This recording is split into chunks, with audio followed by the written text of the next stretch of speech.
Hello, Pepsters! Makakasama natin ngayon ang isa sa mga stars ng GMA7 Afternoon Soap na Inamorata. Please welcome Luis Alandi.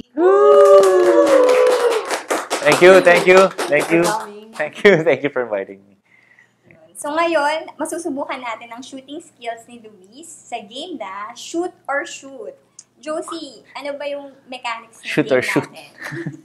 So, nag-prepare kami ng isang miniature basketball hoop na hinahawakan ngayon ni Nico.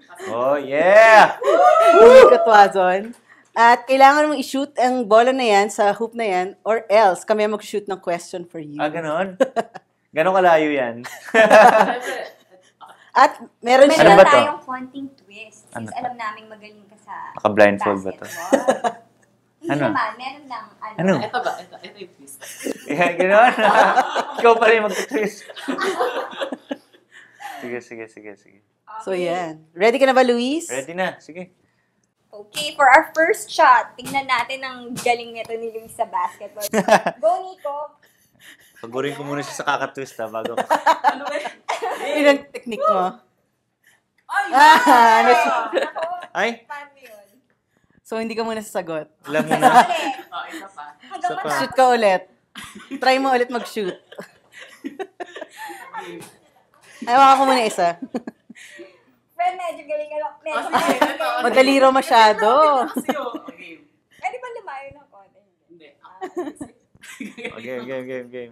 Okay. Ah, sige, go. Baka sasadyain na lang para lang pagbigyan tayo. Ayan na. Yan. Dahil dyan, mag-shoot tayo ng question. Ang first question mo, ano ang qualities na hinahanap ni Luis Alandi sa isang girl? Qualities. Of course, one, respectful. She knows how to respect her parents and people around her. Two, she knows how to carry herself.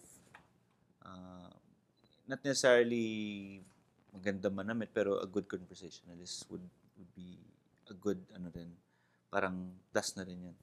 Then three, kailangan mayaman. Hindi, joke. Hindi, joke lang.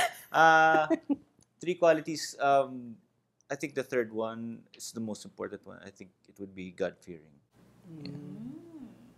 Oo nga, parang napansin namin ng mga Instagram posts mo minsan talagang very Ganun ba? inspiring. Inspiring. Oh, kanina, meron akong pinost. Ayan. Thank you. Okay, for our next shot. Gagalingan ko ulit.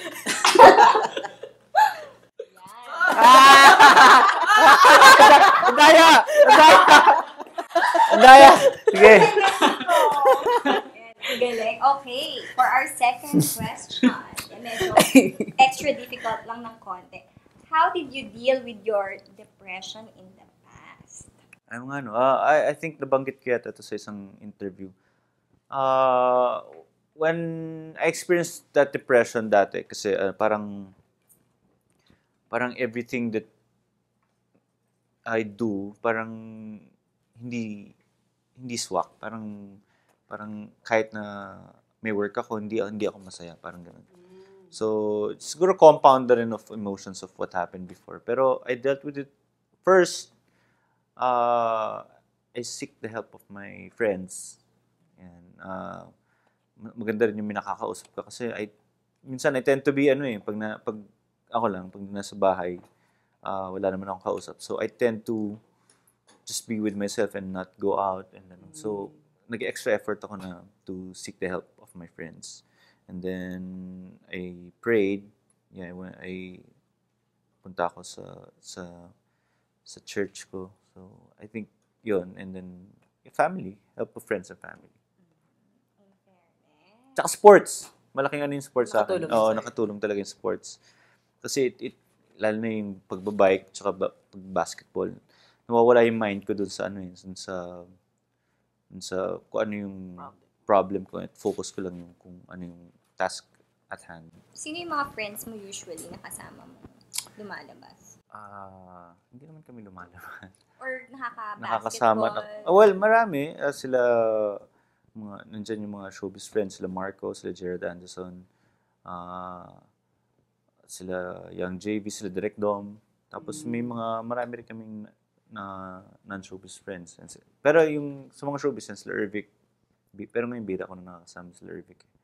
Although, ano kami, maganda kasi mixture namin, may mixture of young and old. So parang you get both sides, yung advices nila. Tsaka masaya yung mga young ones. Mga old ones naman, syempre, yung wisdom nila. Parang sa mga biking friends mo na medyo mas, yun yung mga younger ones ata. Normally, when I bike, may ako mag-isa. Pero, lang yun, around the vicinity of Ortigas or Pasig. Pero yung mga trail, ayan, may mga friends ako na, meron akong friend na may-ari siya ng bike shop. Si Carlo Clemente, yun. Sinama niya ako before. And then my cousin, na nagta-trail and nag-road bike din. So, sumasama ako sa kanila. Pero wala pa akong showbiz na nakakasama sa bike. Gusto ko may mahilig para magandang exercise kasi yung bike eh. Pero alam kong maraming group. Pero siguro medyo lang ako pag sa ibang showbiz kasi schedule. Mahirap magtugma. Yeah, oo nga. Ayun. Interesting naman ang hobbies niya. Dami masyado, di Hindi. ba? Very active. Kahit puyat, talaga I make it a point na to bike in the morning, exercise, go to the gym, and then rest na lang when I have time. Are you dating again? At sino ang lucky girl?